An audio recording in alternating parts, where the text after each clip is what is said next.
আমরা যেটা সকালবেলা একটা ইনফরমেশন পেলাম, ওখানে একটা ডেড মানে ফ্লোটিং কন্ডিশনে আছে।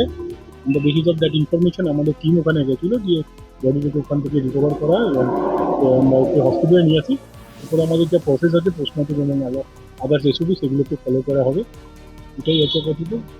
কি অবস্থায় পাওয়া গেছে মানে দেখুন, বডিটা অ্যাপারেন্টলি আমরা দেখে যেটা বুঝতে পারছি, মোর দ্যান 2 days ওটা বিফোর ওখানে মানে বডিটা পাওয়া গেছে এরকম একটা মনে হচ্ছে যে ডিকম্পোজ কন্ডিশনে আছে, এবং ওটা ফিমেল ডেড বডি আছে, এবং এজটা আমাদের অ্যাপারেন্টলি মনে হচ্ছে 40+ হবে।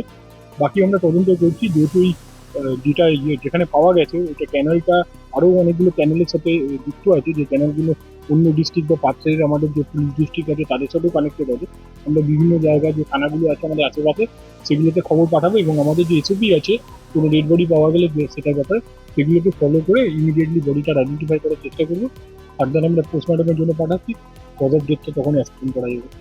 স্পিকারের বিধানসভা ক্ষেত্রে যদি এভাবে হত্যালীলা চলতে থাকে তাহলে সমগ্র পশ্চিমবাংলার চেহারা আজকে কি মানুষ বিচার করবেন এই নির্বাচনের সময়। বছর 20-22-এর একজন অর্ধনগ্ন অবস্থায় যুবতী মেয়েকে পাওয়া গেছে এখান থেকে।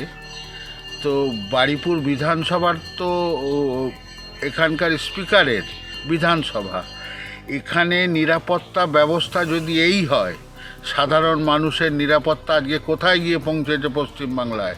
সাধারণ মানুষ, আমার বাড়ির মেয়ে যদি পড়তে যায় কিভাবে ফিরবে তার নিরাপত্তা রাজ্য সরকার দিতে পারছে না। নির্বাচনের সময় মানুষ বিচার করবেন।